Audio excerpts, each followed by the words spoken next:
stand by.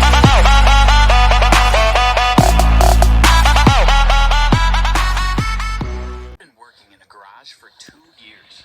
It didn't pay much, just the food money, but that job was all I had. And I had got it after a lot of struggles, so I put up with it. I was Okay. just 18 at that time, and 2 years before that, I had run from my last foster home because the people who took me in were the worst kind of people. You have They a. didn't take care Your of life me or sucks. any other children in the house, and made us all do the heavy chores of the house.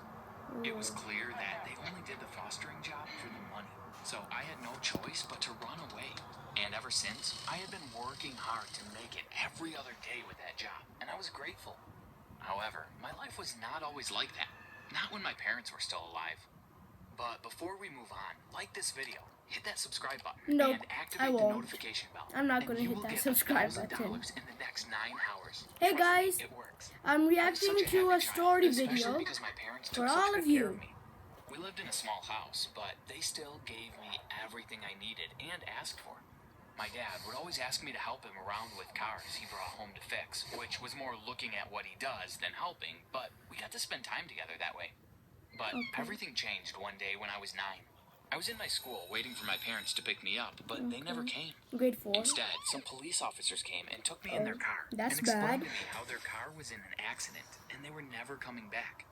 I cried so much that day. Ever since then, If that was had me, been in I the would foster cry care so system, hard. going from home to home since I had no relatives or family after my parents. So the rough times of my That's life began. sad. And so did my sad life story. Your And life it didn't get sucks. any better afterward. I'm It was sorry. definitely good to not have to put up with the mean foster parents, but life was still tough for me after I ran away. I went from place to place looking for a job to earn money, but no one was open to giving me one. You're too young, they would say, or you don't have the skills. Which I didn't, because I never focused to be good at anything after my parents passed away. But my dad had left me with some skills when we spent time together fixing cars. And that was how I got the job at the garage. They didn't pay much because they couldn't afford a new worker themselves, but they saw me in need, so they gave me the job. Otherwise, I would have still been sleeping on the park bench like I did for so many nights. Later, after getting the job, I got a very small apartment on a rent-sharing basis with a guy, John. And let me tell you, he was the worst roommate ever. Okay. He made me do all the washing and cleaning around the house after my long day at work. And I did it, thinking maybe if I did all his John work, looks he like wouldn't mind if a I'm cartoon little late on character. my You share know of that rent. cartoon But character instead, he that's kicked me really out. buff? If you can't pay, there's plenty of room on the streets, he said before throwing out my stuff, which was not a lot. After that, I went to the only place that took me in, the garage. The daughter of the garage owner, Sheila, who was just my age, had been friends with me since I had joined. She convinced her father to let me stay in the small room in the storage area of the garage, and he did. Sometimes she would give me some extra money from her savings so that I could have a decent lunch. I would give you more if I had it, Aaron, she would say, and I knew that she was the kindest person ever. Wait, your name is So, Aaron? like that, I started living in the garage, and it was fun working there as most of the guys that worked with me were just around my age. However, I didn't have the means and liberty to enjoy the things they enjoyed doing, because they had their parents to support them, even if the job paid less. So I always had to reject them when they would ask me to come to a party with them, as I couldn't afford to waste a second of my time. But one day, I decided to take a break and go to the party with them for a change. So I went to the party with the boys, and it was a new experience for me, which was fun. I even met You a girl, never been to Gina, a who seemed party? very interested in Seriously? me. So we exchanged numbers and got on talking. Well, I don't go to those After type hearing of my entire parties. story, I she just go to said, like "Wait, gatherings you live in and a play with garage?" my friends. I work there during the day and sleep there, so yeah, I replied. So you're poor? She asked again. Yeah, he's poor. Yeah, I replied, and without saying anything, she just left and went on to talk to other guys. But just She before doesn't I like left poor the party, people. she came to me and said, "Please don't text or call the number I gave you. It'd be much better if you delete it." And left. Yep. After that, She's a I gold never digger. went to such parties. Or They she really does were a not waste of like poor time. people. So days passed like that, and there were tough times. And Sheila was my one true friend, who was with me all Oh, I through thought those you were times. gonna say one true love. Suddenly, after 2.5 years of running away from my last foster home, something happened. My mean foster parents showed up at the garage out of nowhere. They told me that they were looking for me, and they were so glad that they had finally found me. Okay, "We have been looking that's a for you lie, ever okay, since you fine. left. the mean foster mom said, and they both were acting weird as if they actually loved and cared about me. But I immediately knew that they were just putting up a show. Yes. However, I couldn't figure out the reason why they were doing all that. They even asked and begged me to go with them, but I shut them up and sent them away, saying I would never go with them. Later that day, I suddenly got a call from an unknown number. So I picked it up and asked who it was. And guess who it was? It was Gina, that girl from the party. I had deleted her number that day, so I didn't have her in my contacts. I had not expected that she would call me out of nowhere, but that was not even the surprising part. It was later when she asked to meet me for a date, but I rejected the offer like she had rejected me before. What an unusual and amusing day, I thought, and got back to work. But little did I know. Okay, it was just okay, getting guys, started. listen to me. Again, Her after parents some are time, the my previous foster roommate parents John of visited me, and he apologized for how he treated me a Aaron. few years back, and even offered me a place to stay. But I was done with him too, so What is I sent him happening? away as well.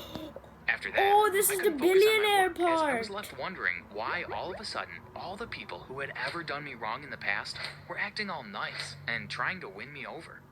It didn't make sense to me at all. In fact, it was weird. But right then, Sheila came to the rescue. She called me and asked me to meet her at her house right away, as she had something urgent to show me. So I left all my work and rushed there. When I reached her house, she showed me something that confused and shocked me. She turned the TV on, and there was a picture of me from a few years back, and a man was explaining how if anyone was to find me, they were getting a huge sum of money as a reward. Now I get it, I said. What? Sheila asked. Today was so weird. All the people that had done me wrong in the past called me or came to meet me. It was all for the money, I told her. We should call him and ask him what this is all about, Sheila suggested, so we called him. On the phone, the man was so happy to hear from me and asked me to meet him instantly. So Sheila and I took a road trip to the town where I was born to meet the man. Throughout the drive, I was confused and clueless about why the man wanted to see me. But we Maybe finally he's reached your him, grandfather. and the man turned out to be my family lawyer. Oh. Aaron, I'm so sorry for the loss of your parents. I'm here to give you access to their will, now that you're 18, he said as he sat us down. Will? I asked as I was confused. I had never thought about it. Your parents wanted to raise you to be humble and kind and understand the hardships of less fortunate families. So while they raised you, they didn't show off as rich, he said. He told me that they were going to let me know about our wealth when I turn 18, but then the accident took them away. After that, he was bound by their wishes to let me know about the money only after I turned 18. They were good people, and they wanted to make you just like them, he continued. He also told me that he was keeping track of the foster homes I was in, but later he started getting busy and assumed I must have been in a good home, so he stopped checking. It was only later that he went to see me in my last foster home 6 months back. He found out that I had run away. So he tried to find me, but couldn't. So he went to the TV to find me as a last resort. But then Sheila asked the lawyer, so how much money does he have exactly? The lawyer smiled and said, millions. I couldn't believe what I just heard. Wow, so your I parents asked are loaded. Millions? That's right, son. You're a millionaire, he said, and congratulated me. Sheila You've was been also working very at a happy for me. garage and you're already a But millionaire. I got so emotional that I wanted to cry. Just a moment before that, I couldn't even afford a room to live in. And Exactly. suddenly, I had the money to buy 10 houses if I wanted. I felt Dude, so grateful towards my parents and my true just be friends that I couldn't hold back my emotions. Just be smart. So I hugged Sheila. Then you'll just The news spend money and traveled fast, you'll all of a sudden, be I was getting on the news money. in papers with a title like "Guy was a millionaire for years but had no idea." I was approached by That's many the title of shows this and channels video. to give them an interview about I was my a story, million for but years and had like no that kind idea. of publicity, so I rejected their offers. Gold diggers like Gina were always on my tail and kept on calling and texting me. So Sheila's I not a changed my gold number. digger. With millions in hand, I wanted to make a difference. So first, I invested in the garage that gave me a job and a place to stay when I had nothing. After that, I started a business of my own and started training and hiring Good people job. in need, just like I had needed 2 years back. I knew what it was like to struggle, so I wanted to help them out. After that, I did something I didn't have the courage to do. I asked Sheila out. She was Then so happy. propose, then you get I married. waited for 2 years. I had thought you would never ask, she said and hugged me. I took her Okay, to a fancy now do your restaurant. kiss. We had the best dinner. I felt like I could finally give her everything she deserved. Then, a couple of months later, we moved in together. I was so happy helping out the people in need, and she was still beside me, helping me in any way she could, just like she did when I had nothing. Thanks for watching. Have you ever learned a secret about yourself that you didn't know before? Let us know in the No. comments. Don't forget to subscribe and check out other videos on the channel.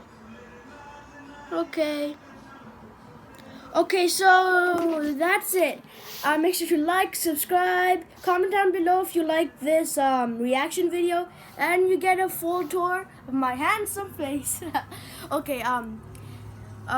So make sure to like, subscribe again. Check out some of our subscription channels, feature channels, and I will see you in the next one.